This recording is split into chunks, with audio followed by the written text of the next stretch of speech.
One Piece Chapter 1122 just dropped and revealed who the first JoyBoy truly was. Not only is this the final chapter of the Egghead Island arc, but it also seems to unveil a new form of haki, the Ancient One, which apparently one-shots all the Gorosei. And if that wasn't enough, it brings Emu to his knees. The chapter is titled The Time Is at Hand and features a cover that appears to be a recreation of a fanart from 22 years ago with Smoker. In the corner you can see Hiroaka. At first glance it might not seem like it, but this is a tribute to My Hero Academia, which ended with its definitive final chapter. This fanart was done by Kohei Horikoshi, the creator of My Hero Academia 22 years ago. This is Oda's way of doing justice to the author and honoring his legacy. So let's return where we left off. Now people are saying, so the fate of the world now depends on the pirates? While looking at Vegapunk's message,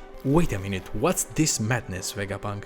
People are worried that their countries will sink and the Marines need to do something. Pirates say that they have received confirmation from the world's greatest genius that the One Piece truly exists. So they should leave and take it from where it is, seeming very excited. In Impel Down, the pirate prisoners say that it's time for the pirates to take charge anyway. The world will sink no matter what happens, and the government won't know what hit them. The guards are worried about why they are letting the pirates hear the message, but apparently it's being transmitted through all the prison snails, and they can't do anything to stop it. The Marines are angry at Vegapunk for daring to do such a thing. We even jump to Coby, who's thinking about Luffy while he's in the hospital bed, recalling the first time they met.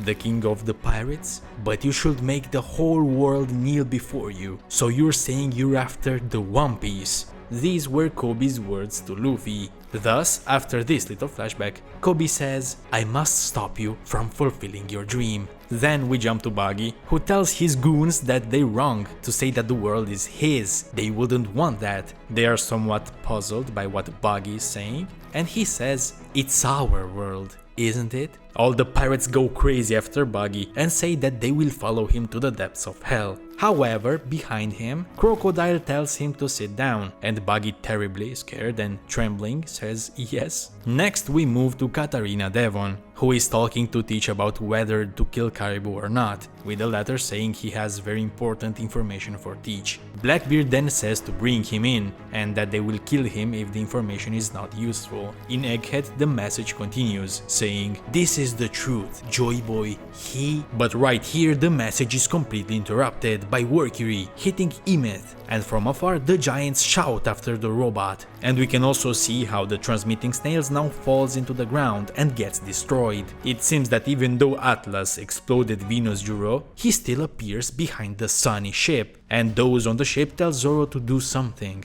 Remember how in the last chapter Zoro noticed something? Well, he sensed Venus, and as they prepare for the clash, Usopp, Chopper and Nami start crying. Here we jump to Emeth, who continues to say, I'm sorry, JoyBoy. Just then, Luffy seems worried about him in the background, and Emeth continues, I want to apologize to you too. I knew there was no chance that he, JoyBoy, was still alive. Luffy looks at him and asks if he has mistaken him for someone else, and Emeth says he looks exactly like him, and it feels very nostalgic. He feels the same as on that day and apologizes, hoping that JoyBoy could forgive him. Here we can see also Saturn, who seems to be regenerating on the coast. I theorized that if he fell into the ocean and not on the coast, he would have died instantly due to the damage, but it seems this isn't the last time we'll see him. And as we see all the Gorosei heading towards the Sunny ship in a very epic panel, Emeth says that he failed to make JoyBoy king. Luffy thinks king?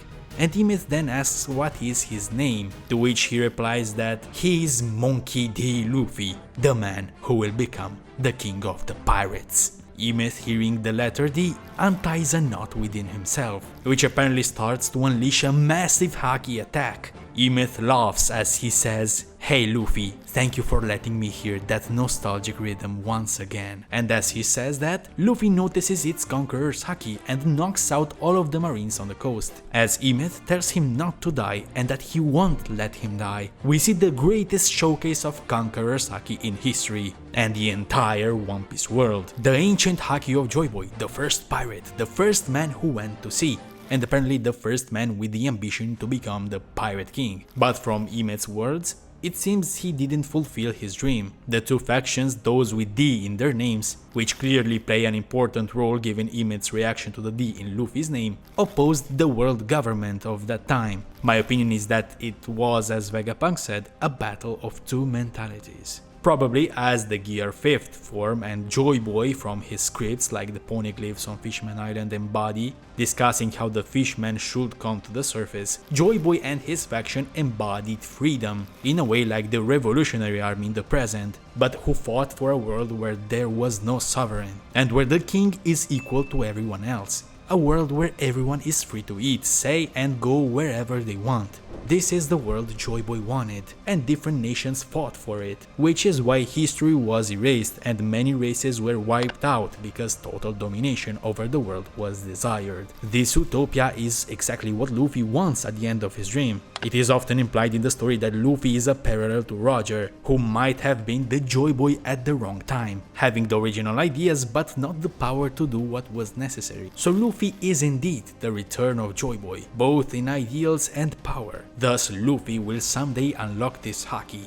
the power the original had. Plus, it is implied that the original JoyBoy fought alone against the 20 kings, and as we saw their weapons around the throne, it's very possible that JoyBoy defeated them all except for Emu, who somehow is still alive. We then cut to the Marines. They start fainting one by one on the coast. Even the Vice Admirals barely manage to stay conscious. Everyone is shocked by this enormous haki. It seems to strike the Gorosei directly, who not only revert instantly to their normal forms, having their Devil Fruit powers nullified, but are also teleported directly back to the Pangaea castle in Marijoa, where Mars is already waiting for them. This is because a few chapters ago, Mars was catapulted by Luffy in Gear 5th with haki to the other side of the world. We can see the defeated Gorosei rising from those summoning circles, looking very exhausted. However, there are only 3 of them, as Saturn is not with them. This is because these 4 Gorosei from Marijoa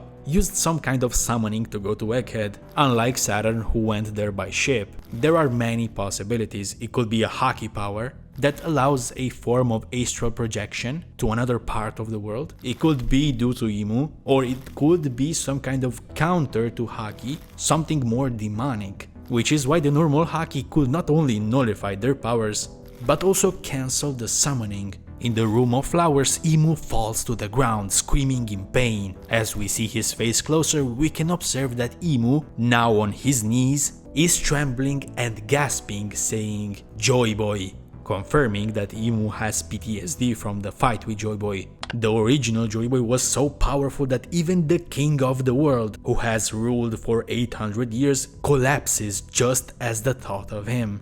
Meaning that there's a possibility that JoyBoy actually defeated Emu, and the 20 kings weren't actually the cause of death of JoyBoy. But let's get back to the chapter. The Sunny then finally reaches the sea, and Luffy greets his crewmates. They wonder what happened to the monsters, but even Luffy has no idea. The giants wonder what the heck happened. A robot with haki? And now the Gorosei disappeared? The Straw Hats are shocked that they landed alive, and Lilith in the back realizes that Atlas and Edison are dead. However, at the same moment in front of the robot, Saturn appears completely regenerated. At this point, a flashback of Emeth from the Void Century starts. Listen here, Emeth. Time is at hand. Emeth wonders time? And we can see how JoyBoy was not a giant from Elbaf, but an ordinary human, just like Luffy. Although from his silhouette while crouching, he is about a quarter of Emeth's head, and if standing he would be twice his size, meaning JoyBoy is as tall as half of Emeth's head. If we look at Luffy in front of Emeth, it's somewhat clear from this perspective that Luffy is about 1/6 or 1/7 the height of Emeth's head, meaning JoyBoy is about twice or more of Luffy's size. Besides, we know about the Straw Hat in Emu's freezer, which was large compared to him or Luffy, but still small for a giant. So it's kinda confirmed that the Straw Hat JoyBoy is wearing here is the same as the one in Emu's freezer. Emeth was also dressed similarly to Brogy, wearing traditional Elbaf clothes, and now that I think about it, Emeth somehow parallels the ancient giants like Oars, having similar horns and body, We can see then JoyBoy's silhouette, saying he will gather the strongest haki he has and place it inside him. He tells Emeth that he will live much longer than him, meaning he won't be around to help. And as Emeth says it sounds very bad, JoyBoy continues, saying that at some point he will be in mortal danger, or someone he wants to save will be. So at the right moment, untie the knot. And Emeth, looking at him, says that then, at the right time, it will be as if JoyBoy is there to help him. JoyBoy says that's right, when the time is at hand, he will save him from here in the past, as he always does. Emeth says that he makes him very happy, and that it doesn't matter if he's dead, it will be as if he's always with him. But JoyBoy still says that this won't happen for hundreds of years, and as he says this, we can see him standing up. JoyBoy's outfit is similar to Luffy's from Onigashima. A cape, a shirt, shorts and the iconic straw hat. But what many haven't noticed is that JoyBoy has a mechanical arm, probably resulting from an accident or a battle with a formidable enemy. Even his right leg seems to be wooden or something similar, though it's not very clear. Still, if JoyBoy was the first pirate, it's understandable how the pirate stereotype could have started from him, so he might be the man with the eye patch Oda mentioned in his interviews. The chapter then ends with Emeth saying he hopes he won't be alone when the time comes. Adding to the haki he illustrated earlier, JoyBoy sealed that haki in a knot, thus demonstrating a new form of using haki, similar to how black swords work, and how sealing in a knot already works. During the 2-year time skip, when Nami was sent to the floating island, a scientist showed how he sealed a strong wind that brings a storm inside the knot. This is exactly how JoyBoy's haki was sealed. But for more interesting videos like this, I suggest these other 2 clips on the screen. And we'll see each other next time. Sayonara.